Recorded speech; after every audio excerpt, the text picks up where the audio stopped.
They are trained to be silent, unmoving, invisible in plain sight. But one of them saw too much, and once you see it, there's no standing still. Buckingham Palace shines in the golden haze of a London morning. Tourists flood the gates.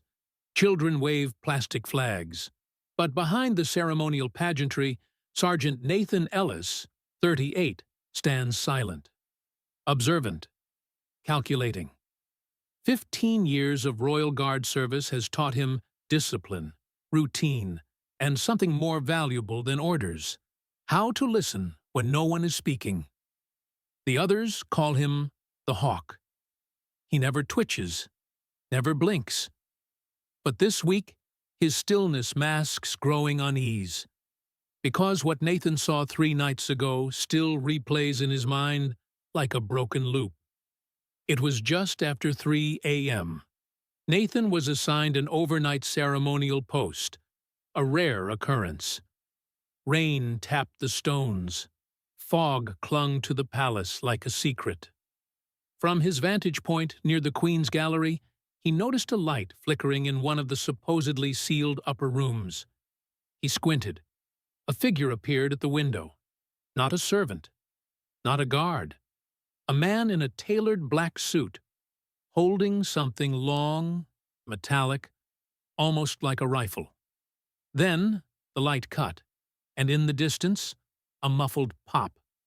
He reported it immediately, but within the hour his transmission was erased. The official log called the incident false signal due to weather.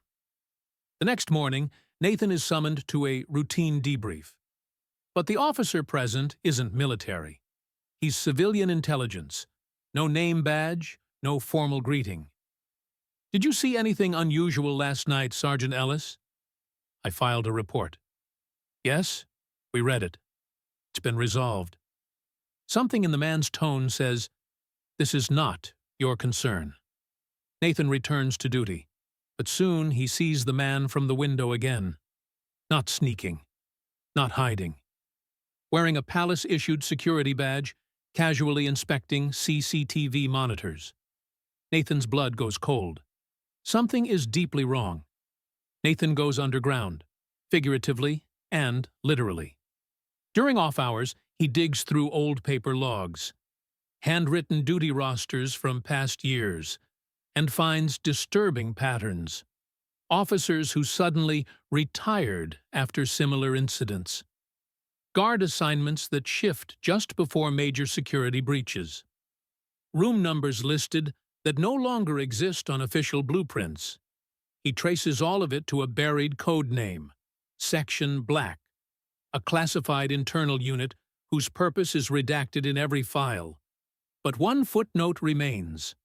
Primary operational rule: no engagement with ceremonial units. Passive surveillance only. Yet Nathan was engaged, which means someone broke protocol, which means he was never supposed to live past that night. Nathan begins noticing odd changes. His locker is slightly ajar when he returns from post. A note in his boot: "Stand still."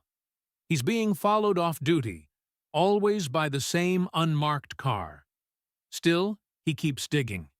He meets Owen Lister, a former Royal Guard who vanished from duty in 2009 and was presumed dead.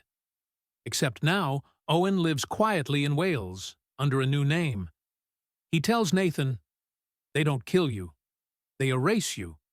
And if you keep pushing, they don't even do that. You just vanish in plain sight." Nathan makes a decision. He won't vanish. He won't be erased. He'll do the unthinkable. Break the guard's code. On duty. In public. The next morning's changing of the guard draws over 300 spectators. Nathan takes his position. But he's wearing more than his uniform. Underneath, a hidden body cam. In his hat lining, a signal booster. And in his chest pocket, a microdrive loaded with evidence. At exactly 11:03 a.m., Nathan steps out of line. Gasps ripple through the crowd. Phones come out. Nathan turns and speaks. My name is Sergeant Nathan Ellis.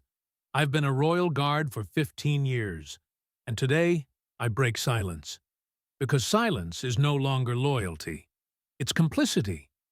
He's tackled immediately, dragged inside, interrogated, threatened. But it's too late. His broadcast was live. The feed was mirrored by a journalist contact. Within hours, the Silent Watch trends worldwide. Investigations are launched. Section Black is quietly dissolved. Several high-level resignations follow. But Nathan is dishonorably discharged, silenced publicly, or so they think. Woe years later, a small security consultancy opens in the countryside. No sign on the door, no business hours, just a single word etched in brass. Still. Inside, Nathan watches footage on an old monitor. A new guard has taken his place at the palace. But something in the way the man watches the windows makes Nathan sit up. He picks up a pen, begins writing. If you're reading this, you've already seen something they didn't want you to. That means it's your turn to keep watch.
Some posts are ceremonial, others are critical, and some are not supposed to exist at all. Subscribe for more cinematic thrillers, hidden truths, and stories of the watchers within the system. Because sometimes the ones who never move are the only ones who see everything.